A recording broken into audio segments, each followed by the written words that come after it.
Hello everyone, welcome back to part 2 of episode 4, which is based on firing, and I'm going to go over the fire resolution process. I'm going to go ahead and talk first, and then I'll go over it with my example.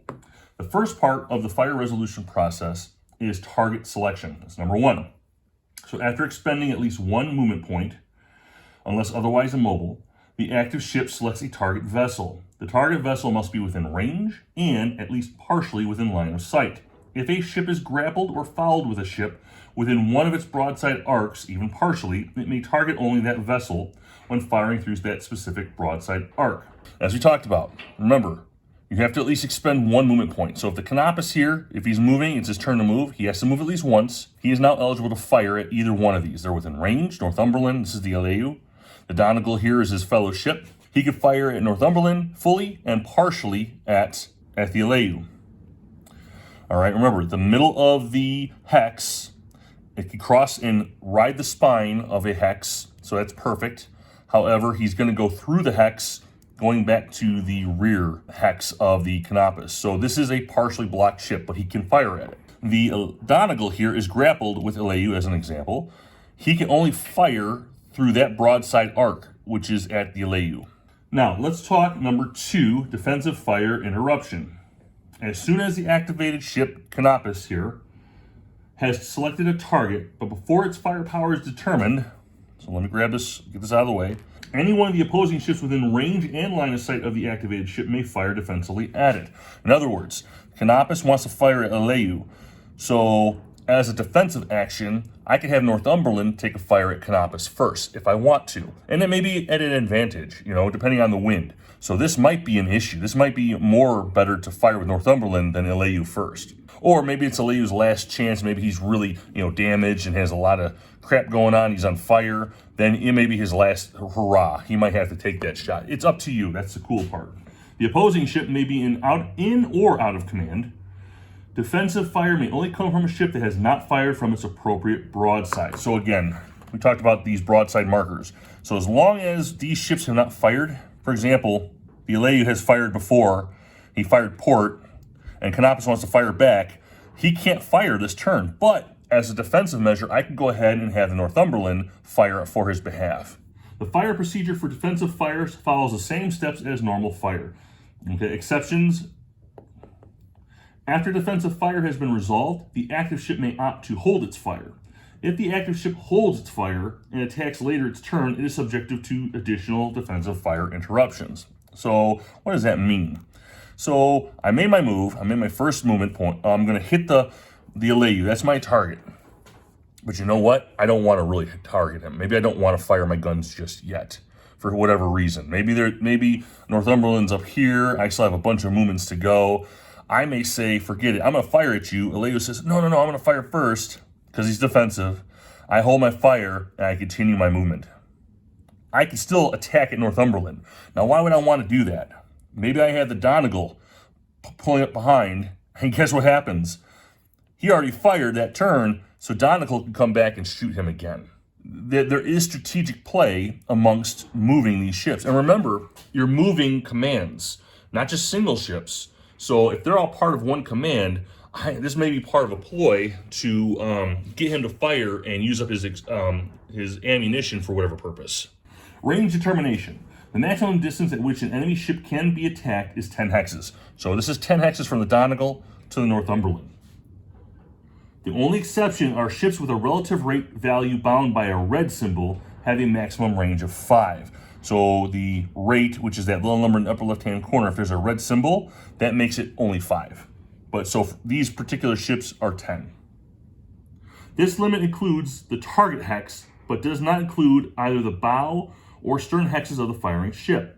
It is possible that the range between the attacking and the target ship will be different, depending on whether you are tracing range from or to a ship's bow or stern hex. When this situation arises, use the shortest range values possible. So there may come conditions where you're trying to figure out, are we within range?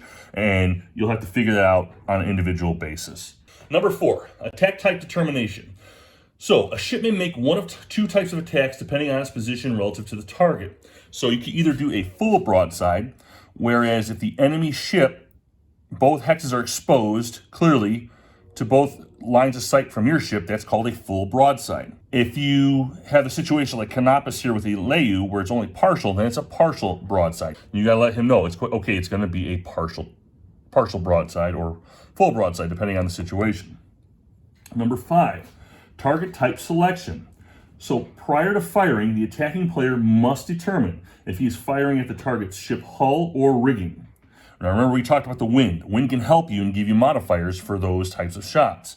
If you're firing into the wind, most likely you're going to get a benefit for rigging. If you're firing with the wind, your ship's pointing downward more, you're probably going to be aiming for the hull. But you can fire either way. Just you're going to get modifiers, positive or negative, depending on what you got going on. This selection indicates which target table should be used during the firing resolution process. And just to show you, this is when you open up your little spreadsheet here, you got stuff for rigging and for hull. And it shows it, I don't know if you can see, it shows it right here. Here's your die rolls and the modified firepower and the R and the H, rigging or hulls. And then you'll roll the dice, and whatever you roll, depending on which side, that'll be your damage that you get. So here's your rigging target modifiers right here. +1 if it's a French ship, so apparently it had really big sails or something. And then you had hull target modifiers. Inflicting damage on a ship's hull will reduce its capacity to fire, as well as cause it to eventually sink. So if you're looking to stop this guy from doing anything to you anymore, aiming for the rigging is or hull is what you want. However, rigging, you're going to slow it down because that's the engine. Remember, this is Age of Sail, so we don't have engines, but the sails are our engines. So if you're shooting the sails, the rigging, you're going to cause it to slow down and possibly cause fires. And that's a big deal, especially on a wooden ship in the middle of the ocean. If a ship is grappled or fouled with another ship, they can only aim for the hull. Remember that. Rake. Let's talk about the rake. So we talked about raking. There's a bow rake. That's the hexes in front, the hexes in the rear. It says here, the row of hexes that extend along the length of a ship is called a rake line. The rake line is further defined as bow and stern rake lines that end at both the bow and stern hexes of the ship in question. Whenever any hex of an active ship occupies this line, even when crossing through an enemy ship, it may attempt to acquire an additional rake benefit. So for example, if Northumberland just has to be passing through here and he's going through the stern rake of Donegal, he can attempt to do a rake. The best way to put it in realistic terms for you to understand is the ship near the rear and the front are its weakest points in the old ships of sail. The broadsides were usually reinforced with more oak, more steel to make the ship more durable for fights. So to fire upon here, you're hitting rudders and weaker parts of the ship, and you're going to cause it to sink better. The likelihood of a rake occurring depends upon the distance to the target, the part of the rake line crossed, bow or stern, and the quality of the ship firing. So just to show you, that's your rake table. You're going to roll that, and there's some modifiers. The audacity rating, I don't know if you remember that when he talked about that at the beginning.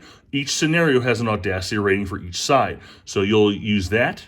If stern rake, you'll get a -2. Quality commander or commander quality range to target, and you're going to add that and then roll your dice.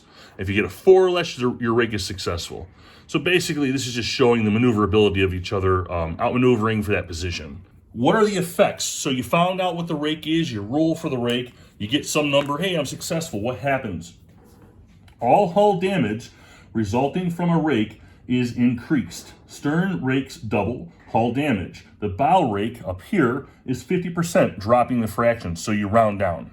Okay, so whatever the damage is, fractions round down. Over here, you double everything. Again, this is the weakest part of the ship, the rear part of it, the stern, all the rudders and stuff. So if you're able to get a successful rake, this is very damning for this ship. Partial rakes.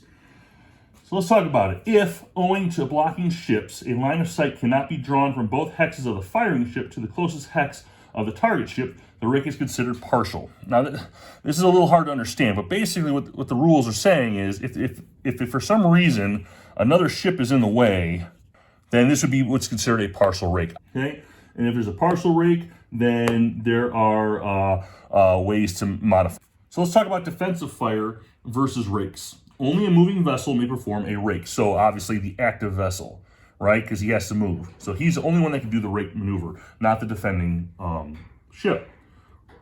A vessel defending from a rake may fire a full broadside if both hexes of the attacking vessel fall within the defender's broadside arc. Otherwise, a partial broadside is fired.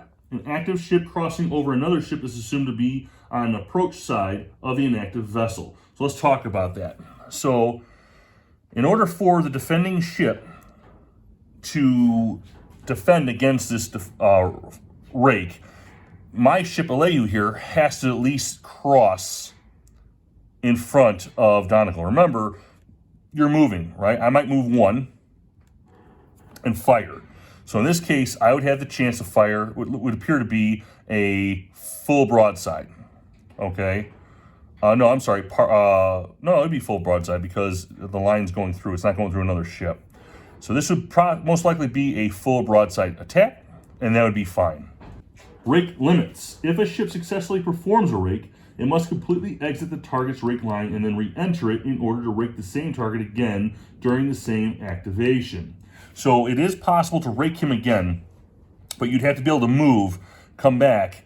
So for example, you'd have to move, hit him, come out, and come back somehow, and re-enter and hit him again. But you only have so much movement. This might be part of other volumes of the game, because again, I don't see how that's possible. The most you could do is 8. So maybe it's possible. I don't know. But you can possibly do 2 rakes in a turn. All right, so we're on our final part, which is determining firepower, or firepower determination, I should say. It's number 7. All right, the ability of a ship to project force is referred to as its firepower. A ship's firepower is determined by cross-referencing its relative rate. That's that little number in the upper left-hand corner, okay? I showed you that. This is the Donegal versus the Northumberland. So they're both a 3, okay? The upper left-hand corner, that's the 3.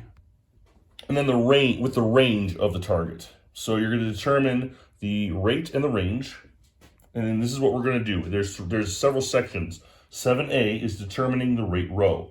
So you use firepower determination table, looks like that one at the bottom with the parentheses.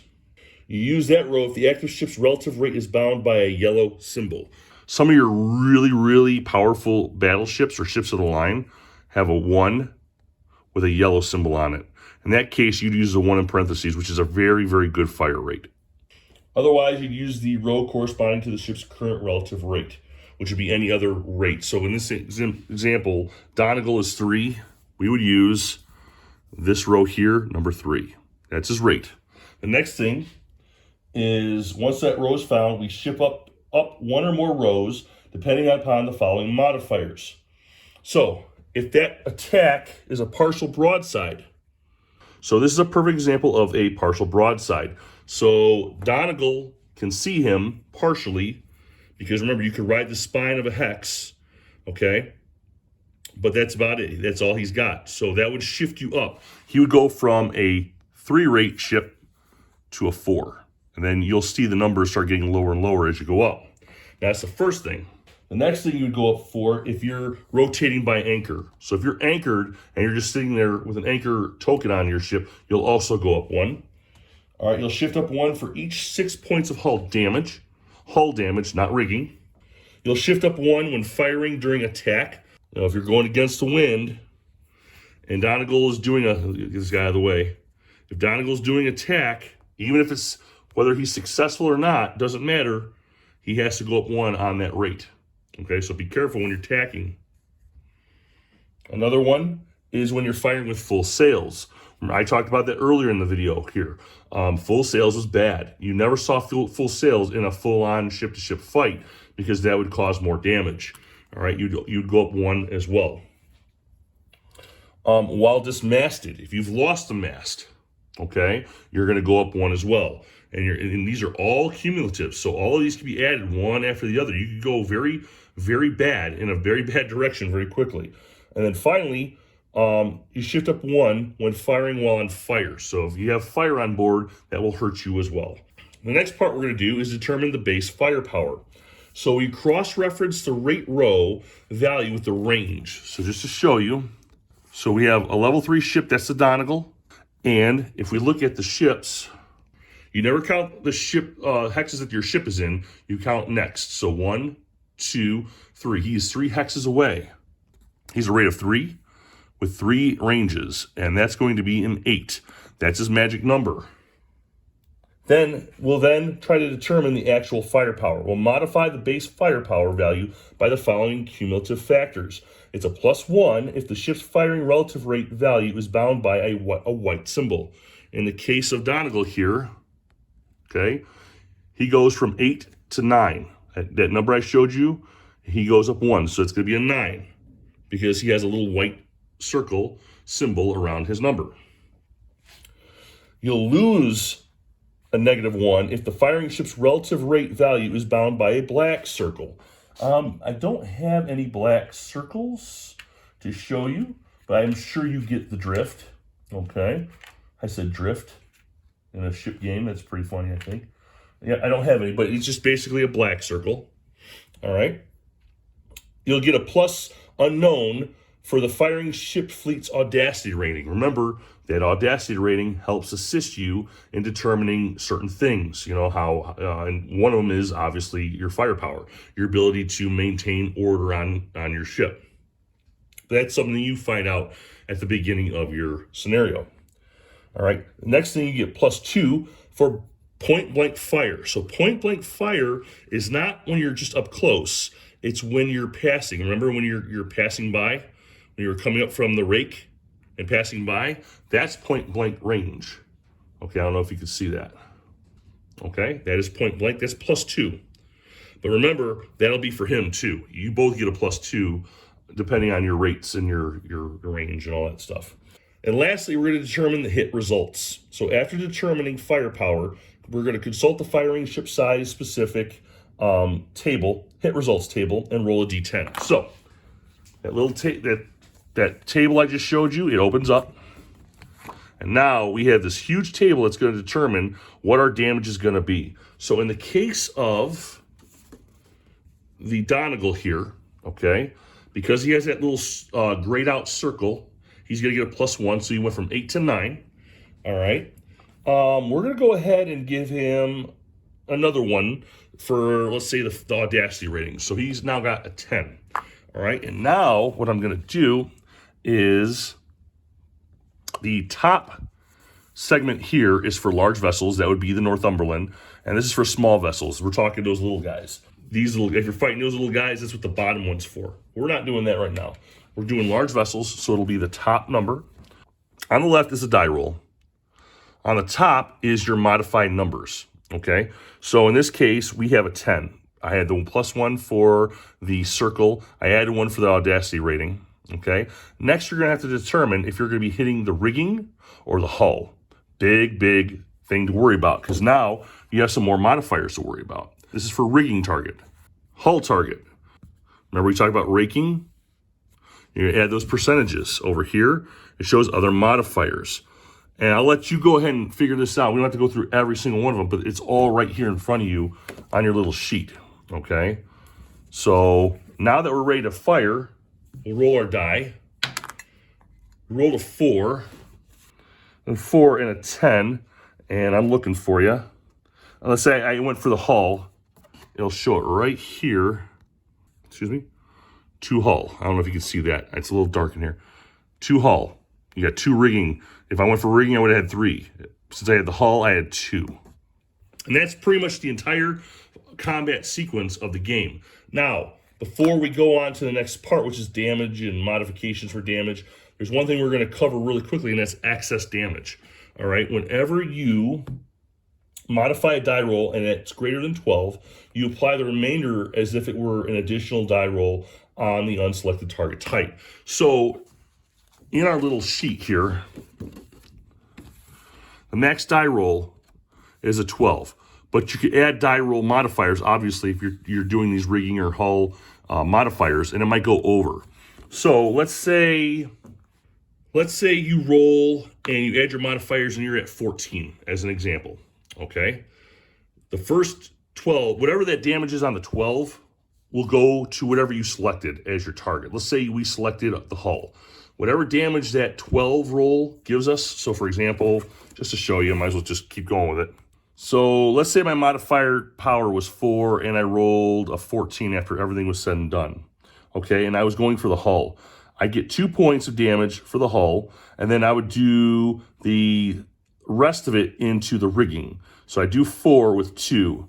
And if there's any damages, which in this case wasn't, all right, I would get a damage in the rigging. That's how that works. Excess always goes to the opposite side of the damage that you selected. So let's talk about excess damage. All right. So we talked about firepower and modifying it. And then, of course, there's modifiers for your die roll as well. So let's say I roll and I go above a 12. All right. My die roll modified goes higher. It goes, let's say, goes to 14. So what I'll do is, let's say my modified roll is, let's just say it's 7. So I'll come to 12. And let's say I chose to hit the hull. Now I'm going to ignore this asterisk just for this demonstration. But I get 3 hull points of damage, right? The 12 gives me 3 points of hull damage.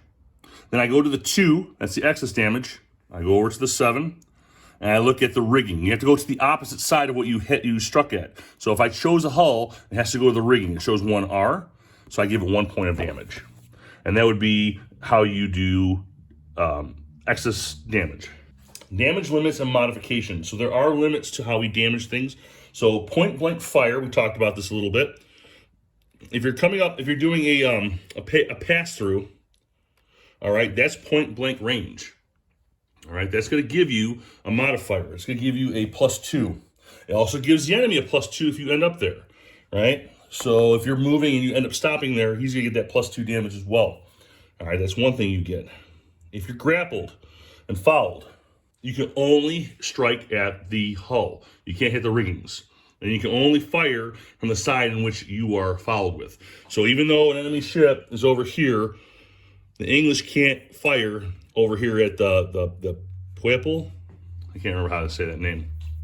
He's only striking at the Northumberland here on the right.